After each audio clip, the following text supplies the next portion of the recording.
नमस्कार मित्रांनो, संजय गांधी निराधार अनुदान योजनेतील लाभार्थ्यांसाठी महत्त्वाची अपडेट आहे। खुशखबर आहे मित्रांनो, संजय गांधी निराधार अनुदान योजनेमध्ये अनेक घटकांचा समावेश होतो, ज्यामध्ये विधवा महिला, दिव्यांग बांधव, निराधार व्यक्ती तसेच आजारी व्यक्ती यांचा समावेश होतो।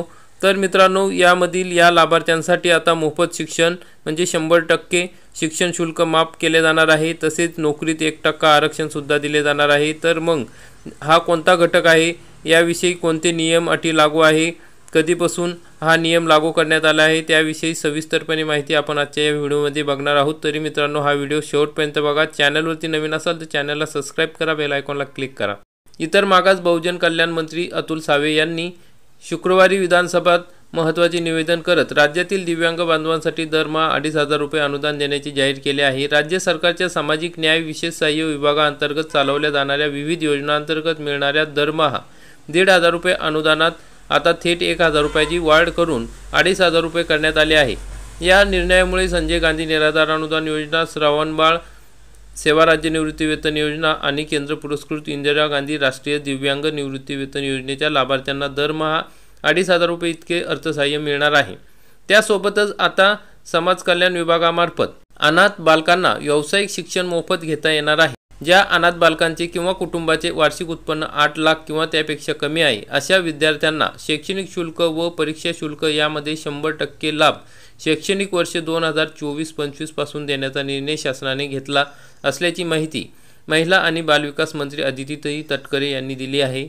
अनाथ विद्यार्थ्यांसाठी शैक्षणिक व परीक्षा शुल्कात 100% सवलत लागू असून वार्षिक उत्पन्न 8 लाखांपर्यंत असलेल्या पात्र विद्यार्थ्यांना ही सवलत मिळेल। ही योजना सर्व संस्थांतील नव्याने प्रवेश घेतलेल्या व सध्या शिकत असलेल्या व्यावसायिक अभ्यासक्रमातील विद्यार्थ्यांसाठी लागू आहे। राज्यातील शासकीय महाविद्यालय, शासन अनुदानित, अशासकीय महाविद्यालय, अंशतः अनुदानित, टप्पा अनुदान व कायम अनुदानित महाविद्यालय, तंत्रनिकेतन, सार्वजनिक विद्यापीठे, शासकीय अभिमत विद्यापीठे, खाजगी अभिमत विद्यापीठे, स्वयं अर्थसहाय्यित विद्यापीठे वगळून व सार्वजनिक विद्यापीठांतर्गत येणाऱ्या उपकेंद्रामधील मान्यताप्राप्त व्यावसायिक अभ्यासक्रमास शासनाच्या सक्षम प्राधिकरणामार्फत राबविण्यात येणाऱ्या केंद्रभूत प्रवेश प्रक्रियेद्वारे CAP म्हणजे कॅपद्वारे व्यवस्थापन कोट्यातील व संस्थांवरील प्रवेश वगळून व्यावसायिक अभ्यासक्रमासाठी प्रवेश घेणाऱ्या अनाथ बालकांना, नवीन प्रवेशित तसेच पूर्वीपासून प्रवेशित असलेल्या अनाथ बालकांना शैक्षणिक शुल्क व परीक्षा शुल्क यामध्ये 100% लाभ शैक्षणिक वर्ष 2024-25 पासून देण्याचा निर्णय शासनाने घेतला असल्याची माहिती अदिती तटकरे यांनी दिली आहे।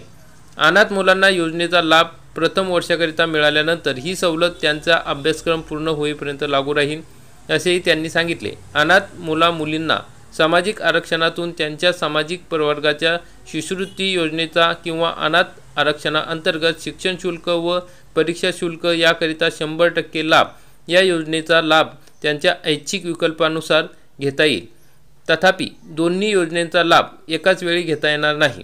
शिक्षण शुल्काअंतर्गत पुरवण्यात येणाऱ्या सर्व सोयी सुविधा शिक्षण संस्थेमार्फत अनाथ विद्यार्थ्यास उपलब्ध करून देण्यात येतील। अनाथांसाठी आरक्षण सुद्धा या ठिकाणी देण्यात आलेले आहे। शासकीय, निमशासकीय तसेच शासकीय अनुदानित शिक्षण संस्थांमध्ये अनाथ विद्यार्थ्यांना 1% आरक्षण लागू करण्यात आलेले आहे। अनाथांना दिव्यांगाचे धर्तीवर शिक्षण व शासकीय, निमशासकीय तसेच शासन अनुदानित संस्थांमधील पदभरतींमध्ये सुद्धा उपलब्ध पदांच्या 1% इतके आरक्षण लागू करण्याचा निर्णय घेण्यात आलेला आहे। तर मित्रांनो, मग आता जे अनाथ बालके आहेत, ज्यांचे आईवडील वारलेले किंवा आई वारलेली आहे, अशा अनाथ बालकांना या ठिकाणी सवलत मिळणार आहे।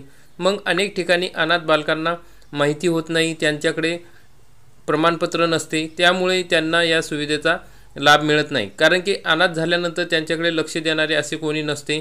त्यामुळे मित्रांनो, जर आपल्या जवळपास असे कोणी अनाथ बालके असेल तर त्यांना अनाथ प्रमाणपत्र तहसील कार्यालयातून काढून घ्यायला लावा आणि या सर्व सोयी सुविधांचा लाभ कसा घेता येईल याविषयी मार्गदर्शन करा। या अनाथ विद्यार्थ्यांसाठी आरक्षणाचे निकष कसे आणि कुठे लागू आहेत याबद्दल आपण माहिती बघूया। तर निकष काय आहेत, तर अनाथ विद्यार्थ्यांसाठी व्यावसायिक शिक्षण मोफत उपलब्ध आहे।